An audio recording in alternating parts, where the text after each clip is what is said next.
네, 안녕하세요. 신현진의 신경안과 건국대학교 병원과의 신현진입니다.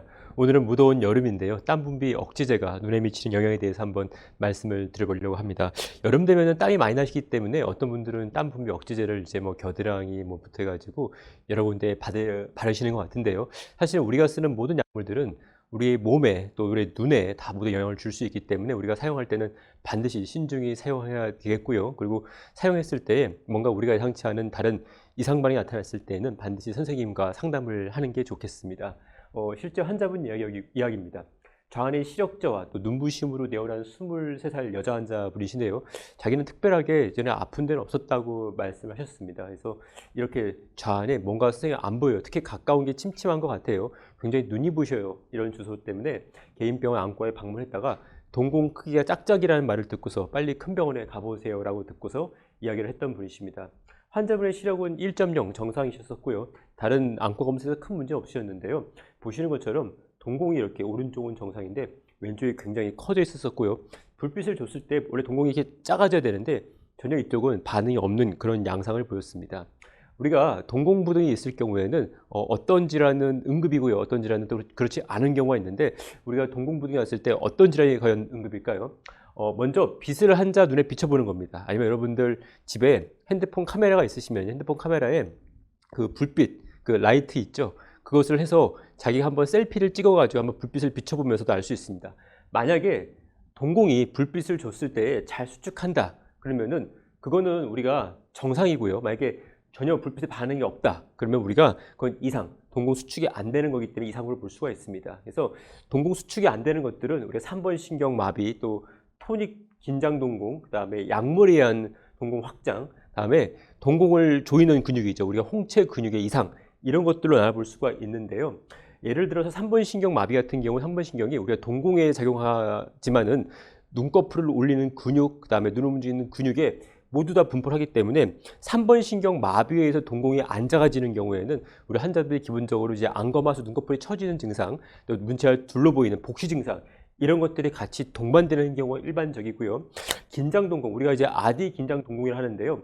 이런 경우에는 아까 말씀드린 3번 신경 마비에서 보이는 안검하수나 또 물체가 둘러 보이는 복시 이런 것들은 없고요. 이 안과에서 보시면은 이 동공이 약간 동그란 게 아니라 약간 이제 타원형, 럭비공처럼 약간 그런 타원형 모양을 보이면서 불빛을 줬을 때 동공이 불빛 수축을 잘 안 하지만은 우리가 가까운 걸 보면은 우리가 근접 반사를 해서 동공이 작아집니다. 이런 근접 반사는 강하게 나타나는 것을 우리가 볼 수가 있습니다. 그 밖에도 약물에 한 경우가 있는데요. 대표적으로 우리가 아트로핀이라고 해서 약물들은 동공을 수축을 억제하는 약물들입니다. 우리가 보통 포도막염에 있을 때 쓰기도 하고 안과 수술을 받고 난 다음에 쓰기도 하는데요. 이런 약물이 들어갔을 경우에 실제 예전에 제 환자분 같은 경우에는 눈이 뭔가 눈곱이 끼고 하니까 집에 안약이 하나 굴러다녀가지고 예전에 할머니께서 망막 수술을 받고 쓴 안약이니까 이거 눈에도 되겠지 하고 그 약을 넣고 오셨다가 공이 커져가지고 오신 분도 계셨습니다. 이런 약물 때문에 커지는 경우도 있고요. 그리고 이런 홍채 손상 때문에 커진 경우도 있습니다. 대표적으로 백내양 수술이나 여러 가지 눈의 안과 수술을 했는데 그 수술하면서 동공이 조이는 근육이 다치는 경우가 있을 수 있습니다. 그런 경우에도 동공이 잘 수축이 안 되고 확장될 수가 있겠습니다. 이 약물에 의한 동공 확장은 특징적으로 우리가 필로칼핀이라 해서 동공 수축제가 있는데 이것을 넣어도 동공이 여전히 수축이 안 되고 확장되는 것을 보고서 다른 질환과 또 감별에 도움이 되겠습니다. 그래서 우리가 이 중에서 응급이라고 하면은 바로 요 3번 신경 마비가 응급인데요. 왜냐면은 이 3번 신경 마비에 의해서 동공이 커진 경우에는 이게 뇌에서 뇌 동맥류 때문에 이 동맥류가 3번 신경을 압박해서 동공이 커지는 경우가 있을 수 있기 때문입니다.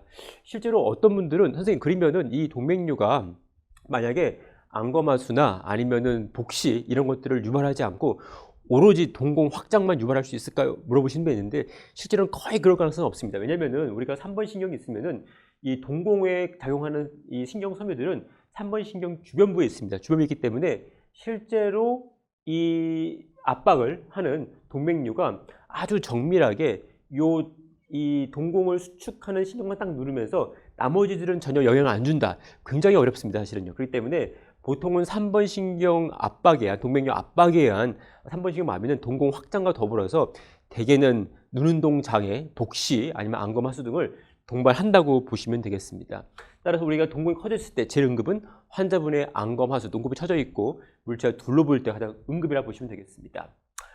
이 환자분 같은 경우에는 아까 말씀드린 것처럼 안검 하수도 없었고요. 복시도 없었었고요. 그다음에 세극등 현미경 봤을 때 이런 긴장 동공에 해당되는 그런 불규칙한 동공 모양도 없으셨고요. 그다음에 동공 수성도 없었습니다. 그래서 우리가 이 약물에 의한 동공 손상을 동공 이상을 의심해 볼 수 있는데요.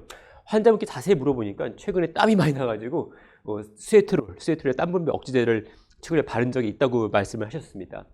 이런 스웨트롤은 기본적인 성분이 이렇습니다. 우리가 안티콜리너직대로 항콜린 제제인데요. 이런 약물들은 우리가 땀 분비를 억제해서, 그러니까 땀샘의 땀 분비를 억제하기도 하고요. 아니면 기관지에서 이런 분비물들을 억제하기도 합니다. 그래서 이런 약들들은 우리가 만성 폐쇄성 폐질환 환자분들한테 기관지 확장제로도 많이 쓰기도 하고요. 그래서 여러분들이 많이 들어왔던 뭐 아트로벤트 이런 힙입제들도 이 성분이라 보시면 되겠습니다. 그 밖에도 우리가 퀴미테 있죠. 이 스코폴라민이라는 성분이 있는데 퀴미테 애들이 멀미약으로 쓰기도 하죠.